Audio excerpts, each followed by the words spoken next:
भारतीय वास्तुकला की इस कड़ी में आप हमारे साथ देश भर में फैले कुछ चुनिंदा किलों की सैर करेंगे। हमारा लक्ष्य इन किलों की शिल्पकला, वास्तुकला और इंजीनियरिंग को समझना है। किलों के लिए चुने गए स्थानों की विशेषता क्या थी, किस तरह से पूरे शहर या सेना की रक्षा के लिए किलों को बनाया जाता था और किस तरह की वास्तुकला विशेषताओं के द्वारा ये महीनों तक दुश्मनों की सेना के हौसले पस्त करते थे। भारतीय वास्तुकला धारावाहिक की इस कड़ी में हम महाराष्ट्र और दिल्ली से होते हुए राजस्थान तक की यात्रा करेंगे और भारत के कुछ सबसे मजबूत और नायाब किलों को वास्तुकला और विज्ञान की नजर से देखेंगे।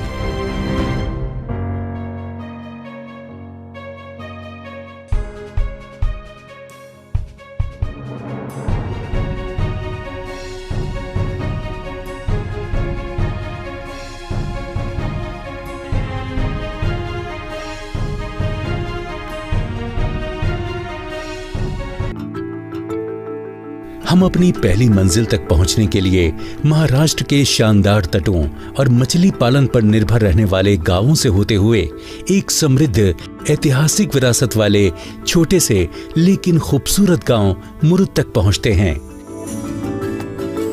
मुरुद से एक तरफ समुद्र में करीब 1 किलोमीटर दूर मुरुद जंजीरा का किला है।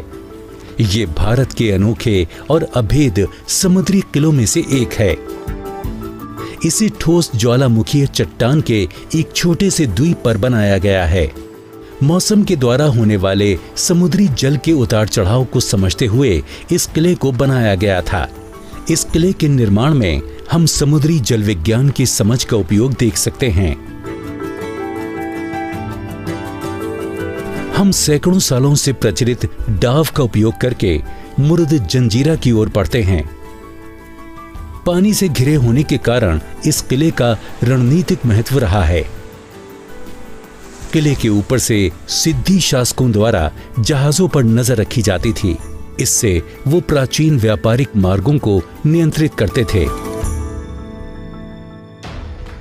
दिलचस्प बात यह है कि भारत के पश्चिमी तट पर खड़ा ये एकमात्र किला है जो डच, ब्रिटिश और मराठों के आक्रमणों के बावजूद अपराजय रहा है। मराठों ने इसे अपने कब्जे में लेने के लिए 13 से अधिक प्रयास किए। जब हम किले की ओर बढ़ते हैं तो हम महसूस करते हैं कि हम प्रवेश द्वार नहीं देख पा रहे हैं, परंतु थोड़ा नजदीक पहुंचने पर जब 12 मीटर ऊंची दीवारों की विशालता का एहसास होता है, तब हमें प्रवेश द्वार और उसकी खड़ी सीढ़ियों की झलक दिखाई देती है। ये बेहतरीन वास्तुशिल्प और इंजीनियरिंग कौशल का कमाल है। इस विशेषता ने किले की सुरक्षा में भी महत्वपूर्ण भूमिका निभाई है। पहला लाभ ये था कि इससे यह सुनिश्चित हो सकता था कि प्रवेश द्वार किसी भी सीधी तोप के वार से सुरक्षित रहेगा। दूसरा, दुश्मन की नौकाओं को 12 मीटर तक किले के नजदीक पहुंचना पड़ता था ताकि वो मुख्य द्वार की ओर आक्रमण कर पाएं। ये मुरुद पर तैनात तोपों के लिए पर्याप्त दूरी थी ताकि वो दुश्मनों को आसानी से नष्ट कर सकें। ज्वार स्तर कम होने के कारण हमारे डाव का लंगर किले के द्वार से लगभग 15 मीटर दूर लगा है। मुख्य प्रवेश द्वार की ओर जाने के लिए मुरुद की विशाल दीवारों के साथ चलना पड़ा। किले की निचली नींवों पर सदियों से पड़ने वाली लहरों के चिन्ह आज भी दिखाई देते हैं। किले को सबसे पहले 15वीं सदी में एक स्थानीय मछुआरे ने समुद्र में एक विशाल चट्टान पर बनाया था। उसका विचार अपने समुदाय को समुद्री डाकुओं से बचाने का था। हालांकि अहमदनगर के निजाम शाह की नजर इस किले पर थी, इसलिए अहमदनगर राजाओं के सरदार सिद्धियों ने किले पर कब्जा कर लिया था।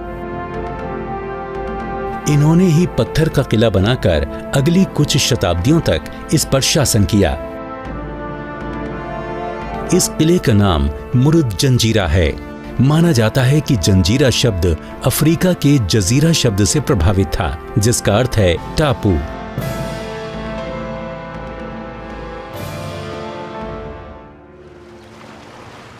अंदर जाते ही हमें दीवारों पर पैनल दिखाई देते हैं, जहां एक तरफ एक बाघ द्वारा हाथी को जकड़ने वाला चित्र दिखाया गया है।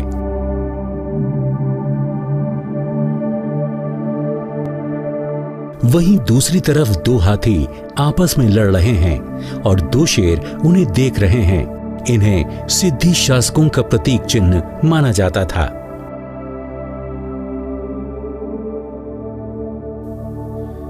यह किला 22 एकड़ में फैला है। ये पत्थरों से बना है, जिन्हें सीसा, रेत और गुल के मिश्रण से जोड़ा गया है।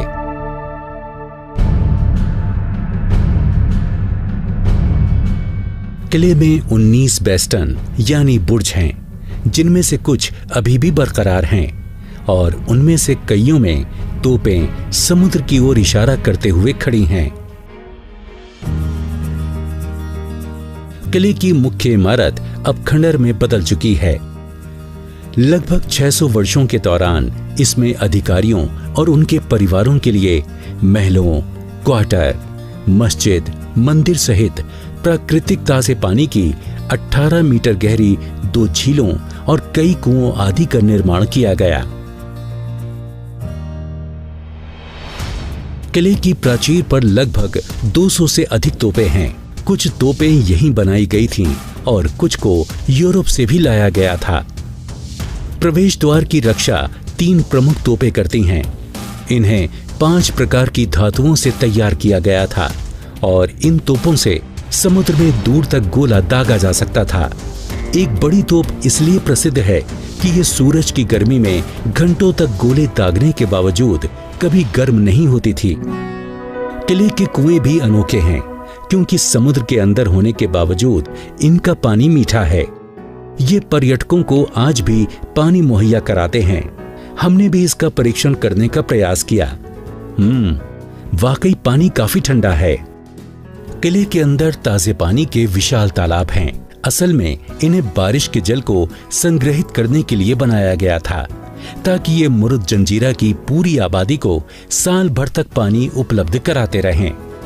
मुरुद जंजीरा के निर्माताओं और स्थापत्यकारों ने रोजाना होने वाले ज्वारीय उतार चढ़ाव का अच्छी प्रकार अध्ययन करने के बाद इसके निर्माण की योजना बनाई होगी।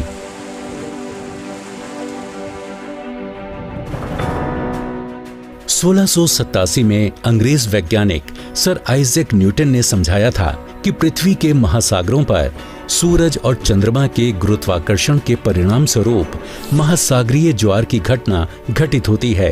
पृथ्वी पर सूरज का गुरुत्वाकर्षण बल चंद्रमा के बल की तुलना में केवल 46% होने के कारण ज्वार की उत्पत्ति में अकेले चंद्रमा का योगदान महत्वपूर्ण होता है। चंद्रमा का गुरुत्वाकर्षण बल सामने वाले महासागर को अपनी ओर खींचता है, जिससे एक उभार उत्पन्न होता है। वहीं पृथ्वी भी इस गुरुत्वाकर्षण से चंद्रमा की ओर खिसकती है, जिससे विपरीत दिशा वाले महासागर में एक उभार महसूस होता है। ये इसलिए भी होता है क्योंकि महासागर का यह हिस्सा चंद्रमा से सबसे दूर होता है, जिसके कारण इसके स्थान पर कम परिवर्तन होता है।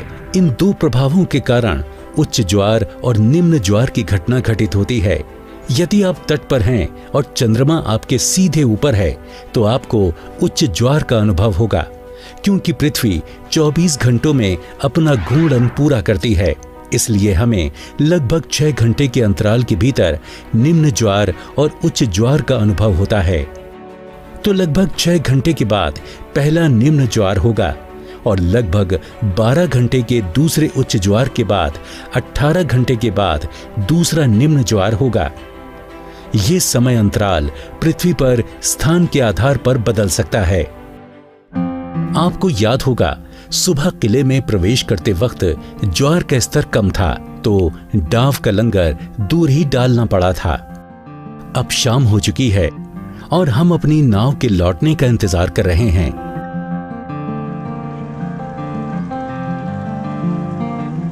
अब ज्वार का स्तर ऊंचा हो गया है।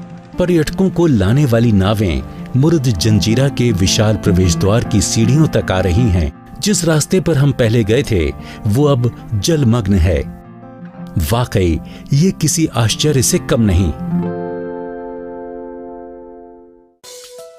हमारा अगला पड़ाव भारत की राजधानी नई दिल्ली है, जहां हम इस शहर के किलों में से एक पुराने किले की ओर चलेंगे। हालांकि दिल्ली में पुराने किले से अधिक पुराने और भव्य स्मारक मौजूद हैं, लेकिन शायद ही उनमें से किसी में भी इतिहास की जड़ें इतनी गहरी हैं। इस किले का वर्तमान रूप दूसरे मुगल सम्राट हुमायूं और अफगान शेरशाह सूरी की देन है, जिन्होंने 16वीं सदी के मध्य में दिल्ली पर शासन किया था। हुमायूं ने 1533 में किले का निर्माण शुरू किया था, लेकिन कुछ ही सालों में शेरशाह सूरी ने उसे सिंहासन से हटा दिया था। 15 साल के बाद फिर से हुमायूं ने इस किले पर कब्जा कर लिया। हम पता लगाएंगे कि इस किले की कौन सी खासियत इसे अद्वितीय बनाती है। ये माना जाता है कि इसे इंद्रप्रस्थ नामक पवित्र स्थल पर बनाया गया था, जिसका उल्लेख मिथकों और इतिहास में मिलता है। भारत के पुरातात्विक सर्वेक्षण के अनुसार यहाँ पर 1500 ईसा पूर्व मानव बसावट के प्रमाण मिले हैं। यदि हम इस विशाल ढांचे की संरचना को देखते हैं तो पता लगता है कि इसकी योजना 2 किलोमीटर की परिधि को ध्यान में रखकर बनाई गई थी। पुराने किले की विशाल दीवारों की ऊंचाई 18 मीटर तक है। इन मोटी दीवारों में 3 विशाल दरवाजे बनाए गए हैं। इसके आसपास एक चौड़ी खाई है जो यमुना नदी से जुड़ी थी, और इसके एक हिस्से को आज भी देखा जा सकता है। ये किला दिल्ली में इस्तेमाल होने वाली निर्माण सामग्री में बदलाव का संकेत है। 16वीं शताब्दी के आसपास क्वार्ट्ज पत्थरों से हटकर संगमरमर और बलुआ पत्थर का उपयोग किया जाने लगा था। प्रारंभिक मध्ययुगीन काल के दौरान दिल्ली और इसके आसपास पारंपरिक निर्माण सामग्री के रूप में क्वार्ट्ज पत्थरों का इस्तेमाल किया जाता था। हम इसका प्रमाण कुतुब मीनार, अलह दरवाजा और गयासुद्दीन तुगलक के स्मारकों में देख सकते हैं। लेकिन बाद में हुमायूं का मकबरा और लाल किले जैसे स्मारकों को बड़े पैमाने पर संगमरमर और बलुआ पत्थरों से बनाया गया। पुराने किले में संगमरमर के सीमित उपयोग के साथ साथ अलग अलग रंगों के बलुआ पत्थरों का उपयोग किया गया था। बलुआ पत्थर और संगमरमर की खासियत यह है कि दोनों पत्थरों पर नाजुक नक्काशी संभव है। दूसरी ओर क्वार्ट्ज ज्वालामुखी उद्गार से निर्मित बेसाल्टिक चट्टानें हैं। पिघला हुआ लावा बड़े क्रिस्टलों से बनी कठोर चट्टानों के रूप में ठंडा होता है। दूसरी ओर क्रिस्टल किसी भी प्रकार की बारीक नक्काशी के लिए उपयुक्त नहीं है, क्योंकि छेनी से ऐसे पत्थरों पर दरार पड़ जाती है। किले की बाहरी दीवार को देखने पर पता चलता है कि ये लाल बलुआ पत्थरों से बनी है। दीवारों में 3 प्रवेश द्वार हैं, लेकिन सबसे प्रभावशाली है ये बड़ा दरवाजा। इसे आज किले के प्रवेश द्वार के रूप में उपयोग किया जाता है। तीनों दरवाजे 2 मंजिला हैं और बलुआ पत्थरों से निर्मित हैं। इनके दोनों ओर 2 विशाल अर्धवृत्त स्तंभ हैं, जिन पर रंगीन संगमरमर और नीले रंग की टाइल से सजावटी काम किया गया है। पुराने किले के उत्तर और दक्षिण दरवाजों पर इस्लामी नोकदार मेहराब को देख सकते हैं, जो हिंदू छतरियों और वर्गों से मिलकर बने हैं। हम पूरे किले में ज्यामिति पैटर्न को भी देख सकते हैं। किले की वास्तुकला में मुस्लिम शैली की मेहराबों और गुंबदों में हिंदू तत्वों का एक अच्छा मिश्रण देखा जा सकता है। इसे बारीकी से समझने के लिए हम 1542 में शेरशाह द्वारा निर्मित किला-ए-कुहना मस्जिद को विस्तार से समझते हैं। इसे अच्छी तरह से संरक्षित किया गया है। इस इमारत का मुख्य भाग सवाल जवाब नामक मेहराब से घिरा हुआ है। यहाँ मुख्य मेहराब के दोनों ओर मेहराबों का एक समूह है।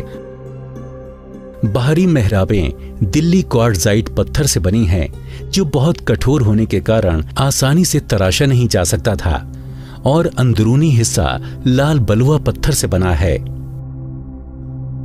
यहाँ की संरचनाओं में नोकदार मेहराबों का इस्तेमाल व्यापक रूप से किया गया है।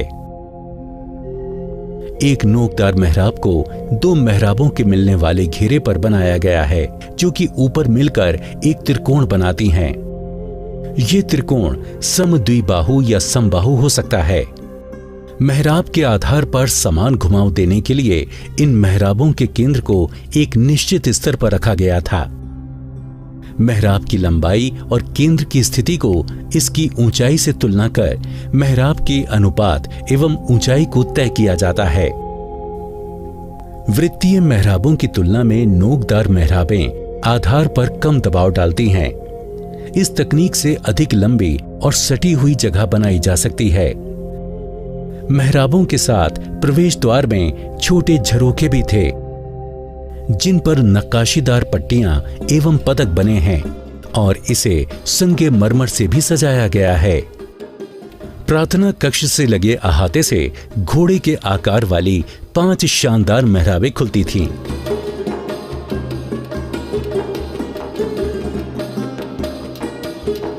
अधिकतर मुगल संरचनाओं के समान ही इस किले के भीतर भी जल निकायों का निर्माण कराया गया था। चूंकि किला ऊंचाई पर है, इसलिए मुख्य कुएं को गहरा खोदा गया था, जिसमें ढलावदार 89 सीढ़ियां थीं। इनसे 22 मीटर नीचे उतरा जा सकता था। हम्माम या स्नान घर में गर्म और ठंडे पानी की व्यवस्था थी। यहाँ आज भी टेराकोटा पाइपों को देखा जा सकता है, जिनसे पानी लाया जाता था।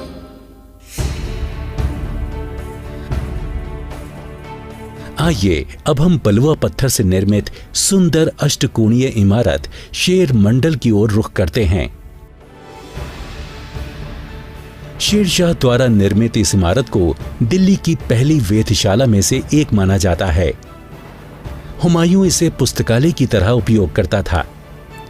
यही वो जगह भी है जहां 1556 में सीढ़ियों से फिसलने के बाद उसकी मृत्यु हो गई थी। अब हम चलते हैं भारत के किलों के बेहतरीन शहर चित्तौड़गढ़ की ओर। ये राजस्थान के 6 पहाड़ी किलों का हिस्सा होने के साथ ही यूनेस्को की विश्व विरासत सूची में भी शामिल है। चित्तौड़गढ़ का निर्माण 7वीं शताब्दी के दौरान विभिन्न मौर्य शासकों द्वारा करवाया गया था। ये 180 मीटर ऊंची पहाड़ी के ऊपर स्थित है। क्षेत्रफल के मामले में ये भारत का सबसे बड़ा किला है। ये 700 एकड़ क्षेत्र में फैला हुआ है। ये 3 किलोमीटर की लंबाई में फैला है। इसकी बाहरी परिधि 13 किलोमीटर की है। प्राकृतिक तटबंधों के चतुर उपयोग के साथ किले की रक्षात्मक वास्तुकला ने मजबूत किलेबंदी का एक अनोखा उदाहरण पेश किया है। परिसर के रणनीतिक क्षेत्रों ने इन्हें सुरक्षा प्रदान की, जो उनकी सबसे पहली चिंता होती थी। पहाड़ियों और घाटियों की प्राकृतिक बनावट का सर्वोत्तम संभव तरीके से उपयोग किया गया था। किलाबंदी सामान्यतः पहाड़ पर की जाती थी। ये किले पहाड़, रेगिस्तान, नदियों और घने जंगलों जैसी प्राकृतिक बनावट का उपयोग करते हैं। किले की प्राकृतिक सुरक्षा को ऐसी संरचनाओं द्वारा और अधिक मजबूती प्रदान की जाती थी। 4.5 किलोमीटर लंबी दीवारों के पत्थरों पर चूने की चिनाई की गई थी। ये दीवारें जमीन से 500 मीटर ऊंची हैं। भूवैज्ञानिक रूप से राजस्थान की भूमि विभिन्न प्रकार की कठोर चट्टानों से समृद्ध है। उच्च गुणवत्ता वाले पत्थरों की उपलब्धता के कारण ईंटों का उपयोग लगभग अज्ञात था और इसी कारण राजस्थानी निर्माताओं के लिए मजबूत और सुंदर किलों, महलों और मंदिरों का निर्माण करना आसान हुआ। राजस्थान की समृद्ध पत्थर कटाई कौशल कला को बड़ी संख्या में निर्मित बहुत ही सुंदर मूर्तियों में देखा जा सकता है। किले में कई शानदार इमारतें हैं, जैसे कि रानी पद्मिनी का महल। यहाँ की सबसे बड़ी इमारत राणा कुंभा का महल है। इसी स्थान को रानी पद्मिनी के जौहर का स्थान माना जाता है। किले में 2 आश्चर्यजनक स्तंभ भी मौजूद हैं। एक है 9 मंजिला विजय स्तंभ, जिसे राणा कुंभा द्वारा मालवा और गुजरात के मुस्लिम शासकों पर विजय की याद में 1440 में बनवाया गया था।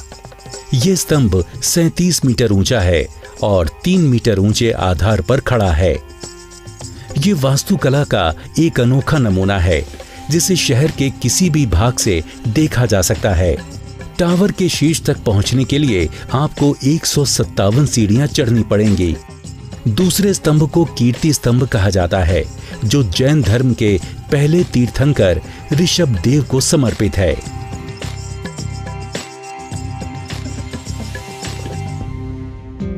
घेराबंदी के दौरान आत्मनिर्भरता के लिए किले की सबसे महत्वपूर्ण आवश्यकताओं में से एक कई महीनों के लिए पानी की नियमित आपूर्ति सुनिश्चित करनी होती थी। चित्तौड़गढ़ किले के योजनाकारों ने स्पष्ट रूप से इस बात को ध्यान में रखा। इसीलिए किले में 84 जल निकाय बनवाए गए थे, जिनमें से 22 अभी भी मौजूद हैं। अक्सर चित्तौड़गढ़ किले को जल किला भी कहा जाता है। राजस्थान में जहां बारिश कम होती है और पानी के प्राकृतिक संसाधन दुर्लभ हैं, वहां किलों की स्थापत्य कला में विभिन्न जल भंडारण योजनाओं को ध्यान में रखा जाता था। इनमें तालाब, कुंड और बावड़ियां शामिल हैं।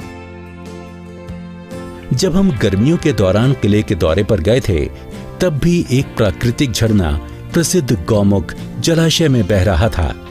इसके पानी को पवित्र माना जाता है। किले का 700 हेक्टेयर का 40% क्षेत्र जल निकायों और जलाशयों से घिरा है। जलाशयों की औसत गहराई लगभग 2 मीटर है।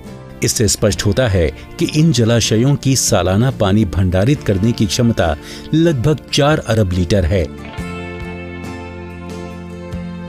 भरपूर पानी होने के कारण अकाल की परवाह किए बिना 50,000 सैनिकों की फौज किले में 4 साल तक रह सकती थी।